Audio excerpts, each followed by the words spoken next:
Good evening, everybody. How are we doing? It's all right. It's okay. It's all right. Yeah. Can you address the report that Kelly Oubre's injuries did not occur? According to the police, they have found no evidence that it was with a hit and run. I would not address that. I don't have an answer to that other than believe what's been reported so far.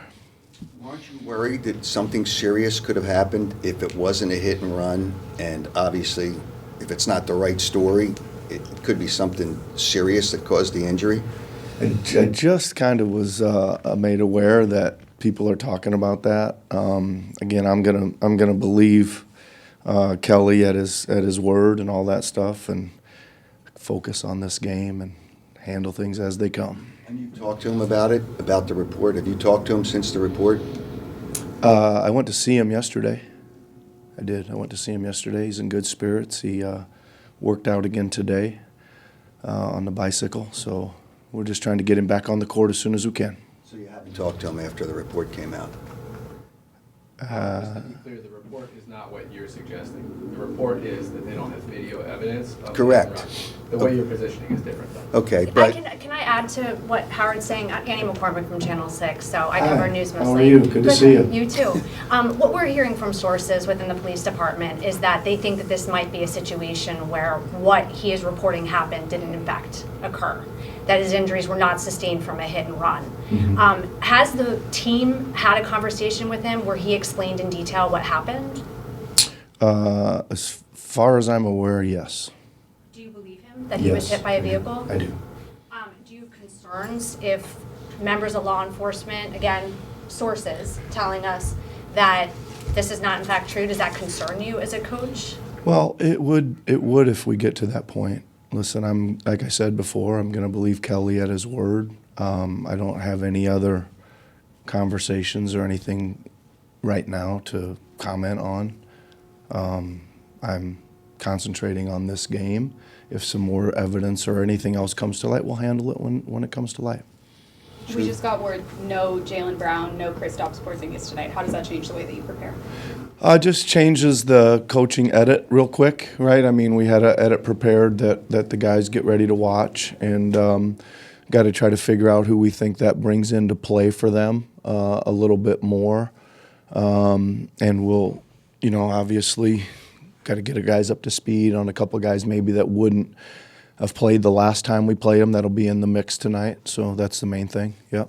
You talked about you believe Kelly, but what gives you the belief to, under these circumstances, to believe him? I don't have any reason not to believe him. I don't have any reason not to believe him. Coach, one more question just on that as well, Okay. is that I know that within contracts, there are certain things that, players agree to, that they won't do that could pose, cause them to have an injury that then could prevent them from playing. Mm-hmm. And obviously that has an impact on their agreement with you. So there's some theory that might be why if he did make up what happened. I'm just wondering. Yeah, I just listen. I don't think it's very fair to him to say that he's made up some story. I just don't. I'm gonna believe him at his word. He's one of our players, and we're gonna stand behind him, and so am I. What is Joel's status? Joel is going through his workout here shortly. He's questionable. We'll see how he comes through that workout. Hopefully he will play. Tobias is good to go. He's a little sore, a little stiff from that last night collision, but he's okay. Just to piggyback off the Tobias one, he took the hit, came out, came back in. What's to say, I guess, about him as a player and as a leader? Yeah, I think he's the same as I talked to him earlier today, and he was like, I was checking in on him, and he said, "Yeah, I'm a little sore, but I'm going to be ready to go. I'm good to go." So I think he's toughness and he's been through a lot of stuff. Even last night, he played with a little bit of a cold, but he's just like, I've been through this a lot, and I know how to kind of manage through some of this stuff. But he wants to be out there and wants to play. With a different team at the time, but I remember in the bubble, Tobias took a really bad spill during the playoffs 2020. Fell really hard. It was pretty graphic. People were really worried about him. who came back into the game. It was an elimination game. The team went on to get eliminated. It was important to him to come back out. What does that indicate about a player, that it's not just a one-time thing that he did last night? He continues to want to be out there. I've like, first of all, he's again, he's showing some toughness and some resiliency and some veteran presence, right?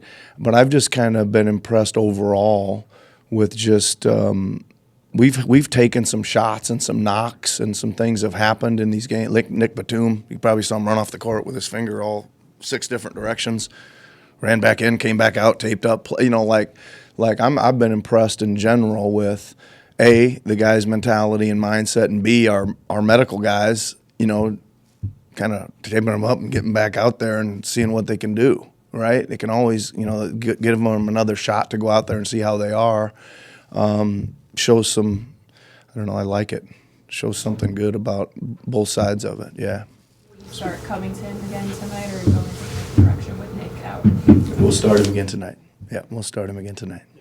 For the Joel and Tobias. With Nico out, again, personal reasons, do you have a timetable for when you expect him back? Yeah, so I just talked to Batum a couple hours ago. He told me that he would be in Brooklyn. He said I might make it for the Atlanta game, but I'll be in Brooklyn for sure.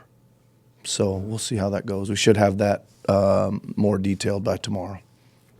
Nick, I know it's all about wins and losses, right? Mm-hmm. But when you have a game like tonight, coming off of a 2-game series, this being the second night of a back-to-back, what are some of the things you look for from your team? The biggest thing for me tonight is if we continue to fight. Right? I think you know, like I said last night, we were in a game against a team who was playing their A+ game. And we kind of hung in there, and I thought we just kept fighting and hanging. I thought we kind of got back to get control of it, and again, just had a series of, you know, not so good breaks, right? And it's been a busy schedule, not a great prep coming into today, obviously on a back-to-back. So you got to go out there and kind of just go with your instincts of competing, and that's what I want to see tonight. Thanks, guys. All right, thanks everybody. Enjoy the game.